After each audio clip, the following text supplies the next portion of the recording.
Bismillahirrahmanirrahim. Assalamualaikum warahmatullahi wabarakatuh. Waalaikumsalam warahmatullahi wabarakatuh.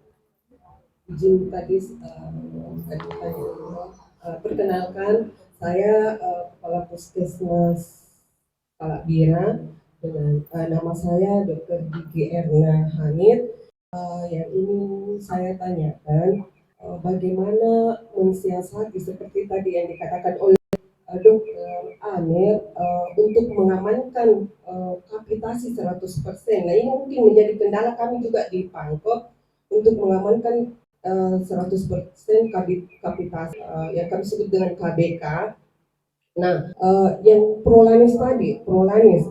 Jadi kalau misalnya semakin bertambah kami input memang prolanis, nilai dari misalnya tekanan darah yang bertensi langsung kami input, pasti otomatis sasaran semakin bertambah. Nah, sasaran semakin bertambah, nilai semakin untuk mengendalikan supaya terkendali ini hipertensi dan DM memang sangat sulit kalau semakin bertambah terus sasaran. Nah, bagaimana cara mensiasati? Jadi apakah kalau misalnya pasien datang kita temukan memang tinggi tekanan darahnya, apakah kita diinput dengan tidak langsung tinggi ataukah bagaimana supaya kami berguru?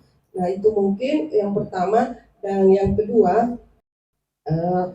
saya ingin tanyakan berapa, karena kami ini terus terang baru mau memulai blood. Jadi baru mau mulai blood, baru kami dari penilaian, jadi belum melaksanakan blood sepenuhnya. Jadi yang ingin saya tanyakan berapa jumlah staf puskesmas yang ada di puskesmas Gunung Jati supaya bisa membagi yang tadi dana sampai bisa blood penuh, dan membagi staf itu yang misalkan kalau misalnya ada harus di posyandu berapa orang seperti tadi, dan yang juga harus ada di dalam gedung untuk pelaksanaan event yang tadi ini banyak. Yang ketiga ingin saya tanyakan lagi, apakah insentif kader, karena yang saya dengar tadi kalau saya tidak salah tangkap, Kepala Puskesmas mengatakan pemerintah Kota Semarang belum mengalokasikan dana untuk insentif kader. Nah, kalau saya lihat kadernya, masya Allah, betul-betul dengan yang keempat, ini yang saya tanya, pertanyaan-pertanyaan di aplikasi tadi, pertanyaan-pertanyaan di aplikasi tentang screening, terus terang karena kami yang di puskesmas belum memiliki aplikasi yang langsung di Simpus. Nah, pertanyaan-pertanyaannya apakah dibikin oleh puskesmas sendiri disepakati ataukah melihat dari juknis ILP yang dibagikan dari Kemenkes. Nah, mungkin itu yang saya tanyakan. Makasih. Assalamualaikum warahmatullahi wabarakatuh.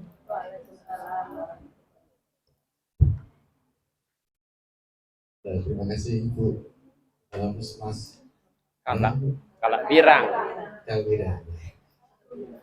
Luar biasa pertanyaannya ini. Dodong semua. Ini ada sifatnya yang strategi Kepala Puskesmas juga ini.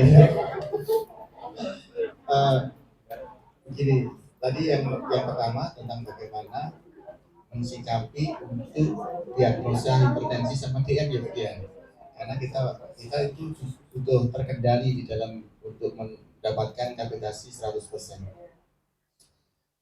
Memang ini tadi saya sampaikan juga masih di dalam pembahasan kesepakatan antara kepala dinas dengan kepala cabang BPJS, sehingga pada saat sampai hari ini belum berani screening ini masuk bridging dengan piket. Karena kalau sudah masuk piket otomatis ya Bu ya, otomatis. Ini baru situs, belum sampai piket. Karena kami juga menahan Bapak kepala dinas kalau mau kebijakan bridging harus hati-hati. Karena banyak puskesmas. Kami agak kesulitan di situ. Kebetulan kemarin beberapa kepala puskesmas, ada 5 kepala puskesmas dipanggil oleh Bapak kepala dinas termasuk saya. Ya kalau misalkan Bapak kepala dinas mau melihat bahwa atau menunjukkan bahwa kasus-kasus yang berhubungan dengan tekanan darah atau kondisi kan diagnosa hipertensi sebenarnya kan bisa berkembang ya. ada R berapa R, ya itu. Ini harus didiskusikan dengan kepala cabang di BPJS. Ya. Jadi jangan terburu-buru kita Bapak Kepala Dinas memerintahkan kepada kita untuk diagnosa S10, S11. Mungkin yang tidak termasuk di dalam kriteria BPJS tidak terkendali diagnosanya, tetapi bisa dilihat bahwa kondisi sakitnya pasien yang berhubungan dengan si pembuluh darah atau sirkulasi darah ini bisa terjadi perbaikan. Kan inginnya juga seperti itu ya. ILP itu kan awalnya ditemukan kondisi seperti ini, tapi nanti kunjungan berikutnya kan harusnya membaik. Tapi ini kan juga sulit ya Bu ya. Kelihatannya ada dua strategi yang akan diterapkan ke kami dan bocoran karena kami diskusi. Biasanya pasien-pasien itu yang hipertensi itu keluhannya juga tidak ada hipertensi ya Bu. Sehingga kalau memang tidak dibutuhkan data perbaikan tensi, ya diagnosa selain hipertensi itu yang dimasukkan. Satu, ya kan Bu. Yang kedua, kalau misalkan diagnosa hipertensi ya jangan yang hipertensi yang sudah dibutuhkan I10 seperti itu, tapi R04 atau R9 itu yang hubungan dengan substansi. Itu gambaran, tapi itu belum ada temuan dari Bapak Kepala Dinas. Ini sudah proses juga sama. Kami juga menahan jangan sampai terburu-buru masukkan piket dulu.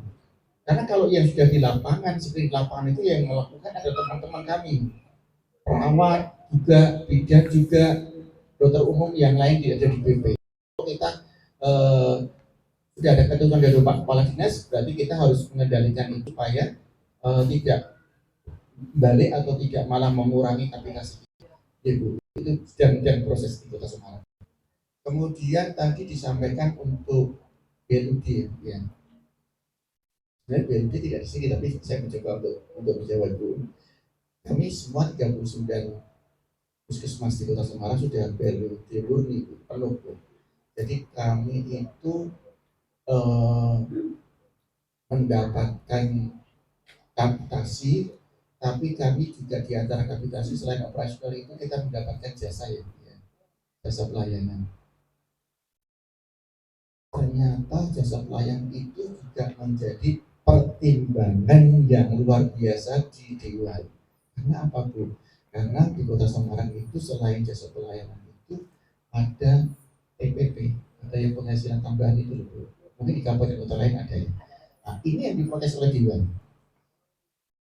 Sehingga ada standar jasa pelayanan yang menjadi kewajiban BPJS untuk bisa dialokasi di puskesmas untuk pembagian jasa yang bisa maksimal 60%. Kita itu dikurangi sedemikian rupa sehingga disetujui oleh Dewan itu kisaran berapa? 25% gitu. Jasa pelayanan. Akhirnya hanya yang dihasilkan 25% dari kapitasi. Tapi dengan syarat TPP-nya utuh. Ya, ini untuk menyelamatkan karena ada 2 tambahan penghasilan di sini. Oleh Dewan sebenarnya menganjurkan pilih salah satu, tapi kami berjuang bahwa sebenarnya jasa pelayanan yang ada di BPJS ini sebenarnya kan bukan untuk jasa pelayanan yang seperti dinas-dinas yang lain, tambahan penghasilan seperti dinas lain, tapi ini adalah resiko jasa yang menjadi resiko kami untuk melayani masyarakat. Sistem penularan ini yang kemungkinan terjadi yang kita mendapatkan jasa pelayanan dari situ. Jadi kita tetap mempertahankan dapat TPP yang sama dengan dinas sosial, dinas pendidikan sama. Kita masih sama sesuai dengan kriteria pangkatan. Kemudian kita masih mendapatkan jasa pelayanan 25%.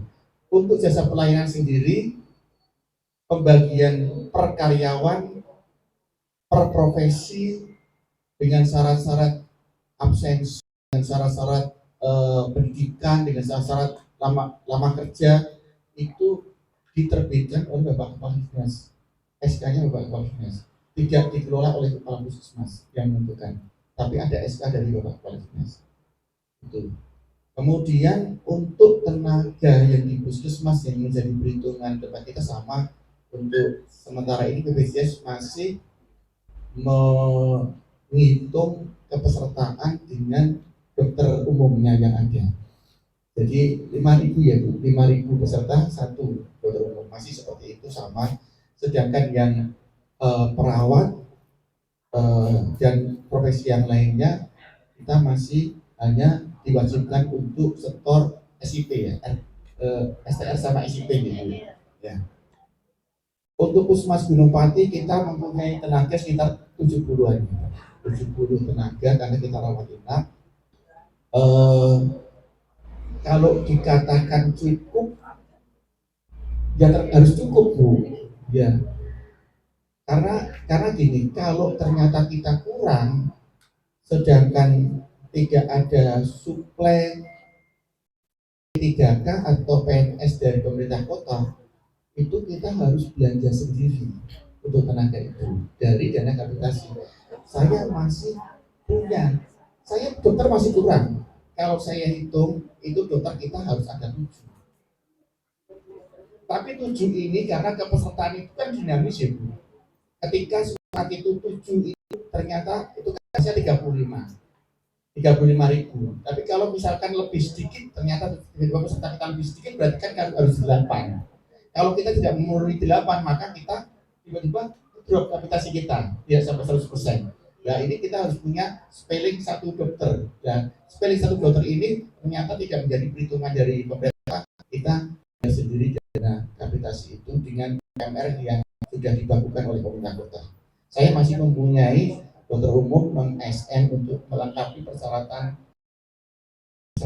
bisa kami 100%. Kemudian itu untuk bagaimana tenaga pembaginya, tenaga puskesmas yang tidak ada bidan desanya untuk pelaksanaan ILP ya di luar gedung.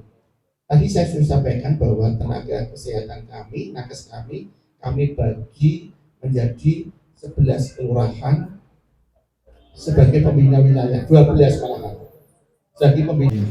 Satu kelurahan kurang lebih kita ada 4 orang nakes, entah itu bidan, entah itu perawat, entah itu epid, itu terbagi.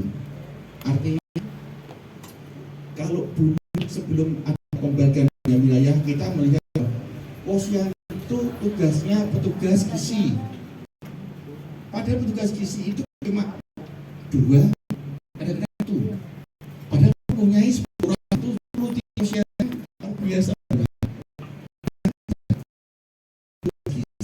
Hanya dapat kapan kegiatan posyandu dari pembina wilayah. Jadi itu kita peran pembina wilayah ketika posyandu ILP nanti diterapkan, pembina wilayah ini yang bekerja.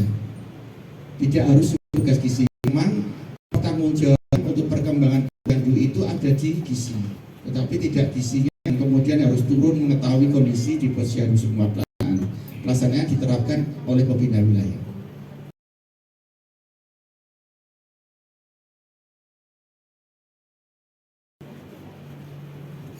Dan karena sudah terbagi seperti itu, kita juga selalu evaluasi di dalam Minlog bulanan, dan di setiap tahun pasti kita evaluasi apabila tenaga kita tukar-tukar di Minlog bulan pertama ya Bu, kita akan merubah konsep pembina wilayah itu, karena di situ nanti juga kita putuskan RPK RUK-nya. Itu apalagi tadi ya Bu ya, itu mungkin gambaran saja. Untuk yang sering itu kita mendapatkan baku dari dinas kesehatan Ibu. Jadi aplikasi MSN itu sudah ditangkap di dashboardnya DKK. Tapi tadi saya menyampaikan screening dilaksanakan baik dalam gedung maupun di luar gedung, tapi belum izin dengan BK, tapi sudah dengan Simbus. Mungkin ada tambahan dari Bu Vika.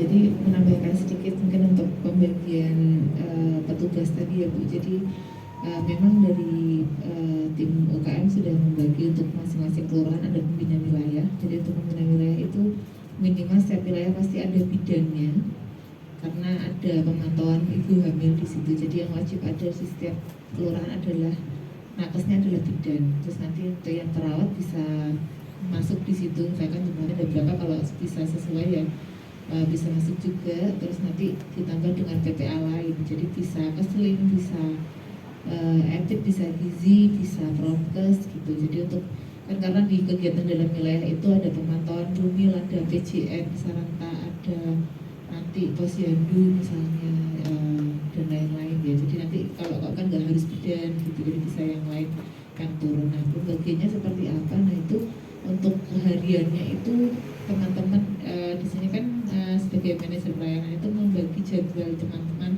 di setiap minggunya. Kalau saya baginya sih setiap minggu. Jadi kegiatan minggu depan itu ada apa saja, kegiatan banyak, yang posyandu siapa saja. Biasanya saya berkoordinasi dengan Mbak Tabita tadi, dia kan koordinator pemberdayaan, itu Bindil nyetor jadwal posyandu, Mbak Tabita nyetor jadwal yang keluar di posyandu itu ke saya, terus saya olah di hari itu. Nanti misalkan bidan kan kalau yang nakes kan ada pelayanan di dalam gedung ya, jadi nanti dia nih hari ini harus keluar, jadi tidak saya jadwalkan untuk kegiatan yang lain-lain misalnya, karena kan selain di kelurahannya kadang ada tambahan kegiatan lain, misal ada penjaringan sekolah misal, atau saat ada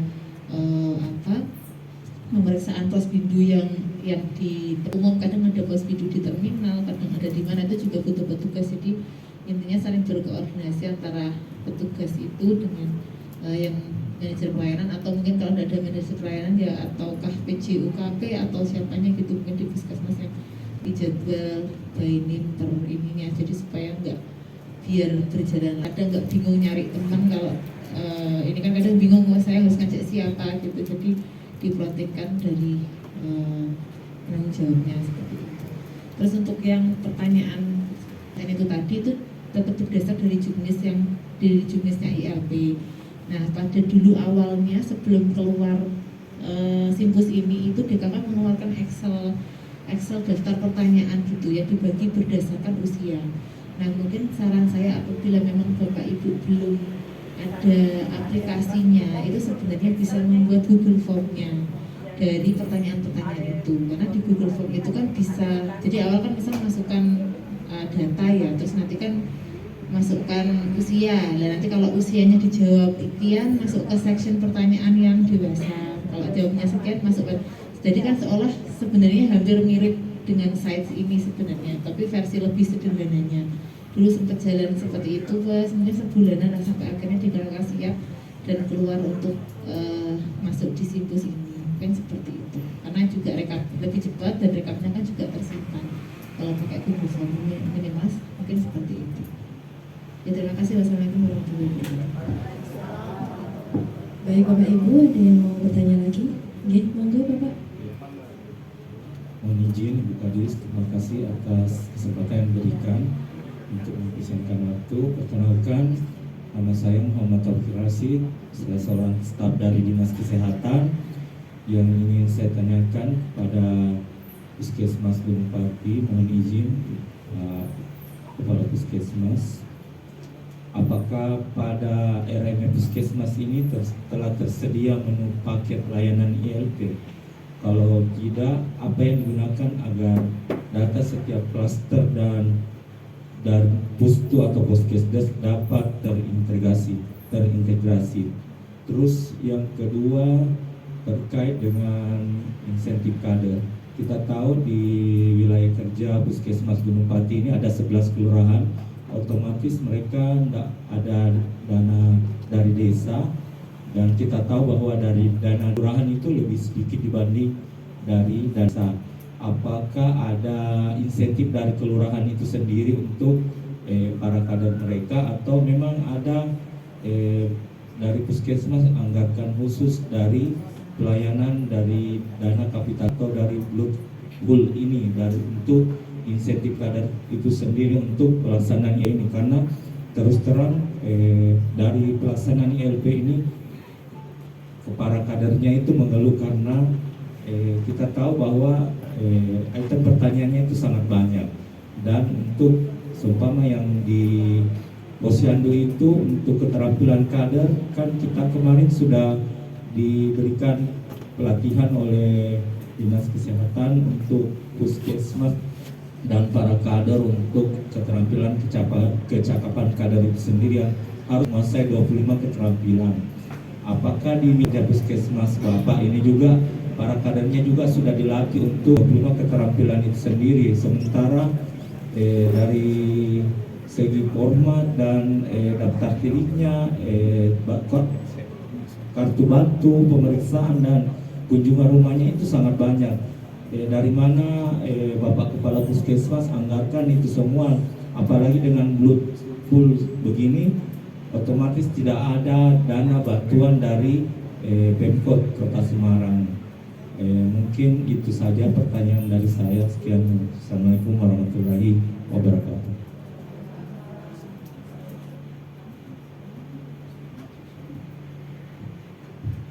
Terima kasih. Ini kelihatannya anggaran ini. Untuk tahun 2024 ini, semua yang berhubungan dengan ILP anggarannya masih melekat dinas. Jadi ketika ada pelatihan kader tentang 25 kompetensi tadi, itu penyelenggaranya adalah Dinas Kesehatan, pelaksananya Puskesmas, tapi anggarannya dari Dinas Kesehatan. Kemudian untuk pendukungnya, kita hanya mampu memberikan sesuai dengan juknisnya di BOK transport kader. Hanya itu saja, karena tidak ada item insentif. Tidak ada. Kalau dari kelurahan, sepertinya juga belum ada, Ibu.